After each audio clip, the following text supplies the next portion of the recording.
Kondisi infrastruktur di Indonesia khususnya jalan raya dan alat transportasi publik masih belum optimum. Contohnya jalan yang berlubang, bergelombang dan rusak, serta waktu tempuh yang lama, juga keterbatasan rute transportasi publik. Hal ini menjadi salah satu faktor yang mendorong masyarakat untuk membeli kendaraan pribadi. Ini dapat menyebabkan pertumbuhan kendaraan melebihi kapasitas jalan raya. Pertumbuhan kendaraan yang melebihi kapasitas jalan raya dapat menyebabkan kemacetan, sehingga menyebabkan konsumsi BBM naik, dan ini menyebabkan melonjaknya anggaran subsidi di sektor BBM. Hal ini tentu dapat membebani keuangan negara dan menyebabkan terganggunya alokasi subsidi untuk sektor non-BBM, seperti pendidikan, kesehatan, dan infrastruktur. Sobat Kims, siklus ini akan terus-menerus terulang, hingga adanya kebijakan dari pemerintah untuk mengatasi hal ini.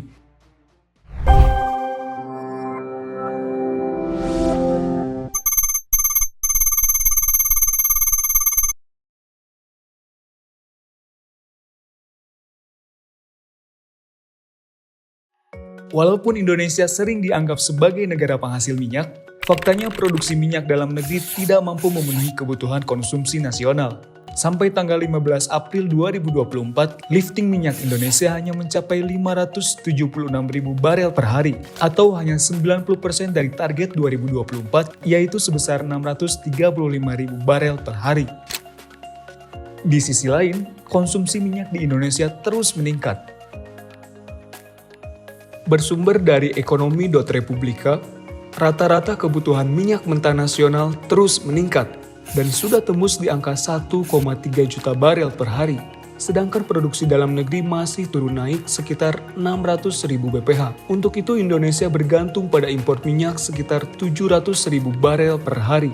Peningkatan kebutuhan minyak ini disebabkan oleh beberapa faktor, seperti bertambahnya populasi penduduk, bertambahnya populasi kendaraan bermotor, dan juga bertambahnya kemacetan yang menyebabkan konsumsi bahan bakar kendaraan menjadi lebih boros.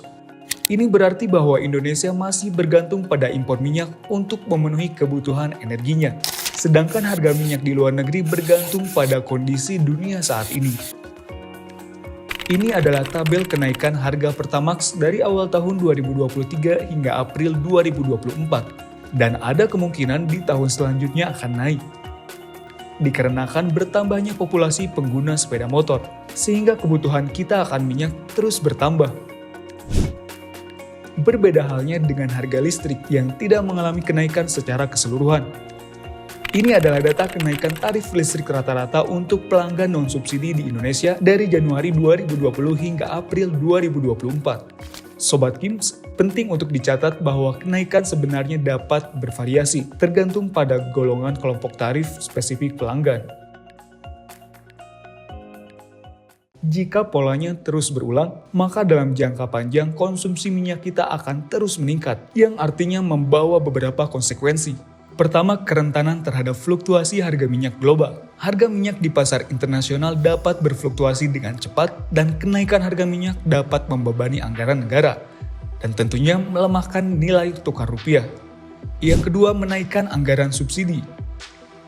Jika kita terus-menerus menggunakan BBM dapat mengakibatkan beban subsidi negara yang semakin besar. Ini berpotensi menguras keuangan negara dan menghambat alokasi subsidi untuk sektor lain.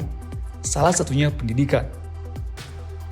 Pemirsa, nilai anggaran subsidi BBM yang mencapai 502,4 triliun rupiah merupakan angka yang sangat besar. Ya, angka tersebut bisa digunakan untuk membangun ribuan rumah sakit kelas menengah atau ratusan ribu sekolah dasar atau ribuan kilometer jalan tol, juga bisa untuk membangun puluhan ribu puskesmas.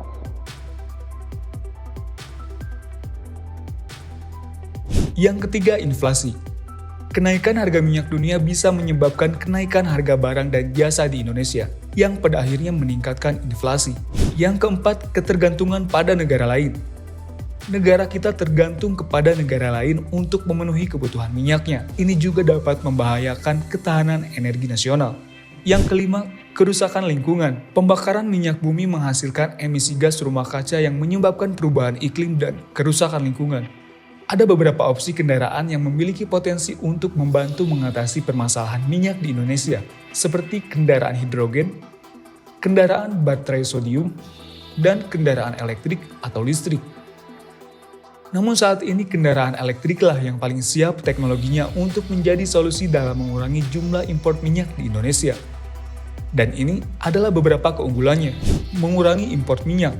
Kendaraan listrik tidak menggunakan bahan bakar fosil seperti bensin dan solar, sehingga dapat membantu mengurangi jumlah impor minyak dan menghemat cadangan devisa negara. Membuka peluang industri dan lapangan kerja baru. Pengembangan dan produksi kendaraan listrik dapat berpeluang membuka lapangan kerja baru di berbagai sektor.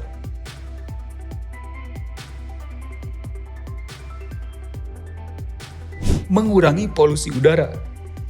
Kendaraan listrik tidak menghasilkan emisi gas buang, sehingga dapat membantu mengurangi polusi udara. Polusi udara dapat menyebabkan berbagai masalah kesehatan dan tentunya kerusakan lingkungan. Dapat meningkatkan nilai tambah dengan menjadi produsen baterai kendaraan elektrik, karena Indonesia memiliki cadangan mineral yang melimpah. Sedangkan upaya pemerintah untuk mendukung pengembangan kendaraan listrik, diantaranya dengan memberi subsidi, membangun infrastruktur pengisian daya di berbagai tempat, dan meningkatkan edukasi serta promosi tentang kendaraan listrik di Indonesia. Kendaraan listrik memiliki potensi besar untuk membantu Indonesia mengatasi permasalahan minyak, meningkatkan ekonomi, dan membangun masa depan yang lebih sejahtera. Dengan dukungan penuh dari pemerintah, sektor swasta, dan masyarakat, Indonesia optimis dapat mewujudkan transisi menuju era kendaraan listrik dan menuai berbagai manfaatnya. Menurut Sobat Kims, adakah solusi alternatif untuk memutus siklus ini yang dapat menghambat pertumbuhan perekonomian kita? Sehingga dengan mengurangi subsidi BBM, pemerintah dapat menyalurkan subsidi ke sektor lain, seperti pendidikan, kesehatan, dan infrastruktur. Tuliskan pendapatmu di kolom komentar ya Sobat Kims.